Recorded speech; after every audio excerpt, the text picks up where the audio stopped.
নমস্কার, গুরু কৃপাহি কেবলম। আমি আজ আপনাদের আলোচনা করব কন্যা রাশি বা লগ্নের জাতক জাতিকাদের বৈবাহিক জীবন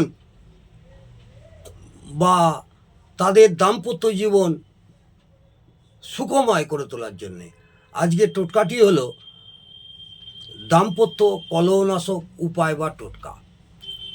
কন্যা রাশি বা লগ্নের জাতক জাতিকারা বৃহস্পতিবার দিন স্নান সারাদি সেরে প্রথমে কি করবেন, একটা হলুদ কাপড় নেবেন।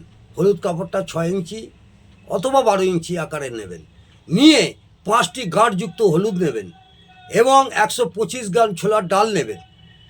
কিছুটা কেশর নেবেন আর 5টি হলুদ ফুল নেবেন। এইগুলো নিয়ে ওই কাপড়টিকে মুখ বন্ধ করে ভালো করে পুডলি আকারে বেঁধে নেবেন।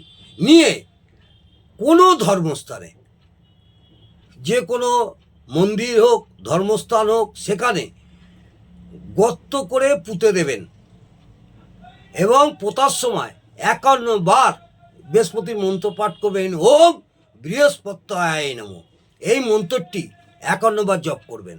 করে পুডলিটি পুঁতে দিয়ে ওইদিকে আর তাকাবেন না, বাড়ি ফিরে আসবেন। দেখবেন আপনাদের দাম্পত্য জীবন খুবই সুখময় হয়ে উঠবে এবং আগের মতন প্রেম পূর্বক ভালোবাসায় ভরে উঠবে। দেখবেন এই প্রয়োগটি করে আশা করব আপনারা আশানুরূপ ফল পাবেন। নমস্কার, জয় মা তারা।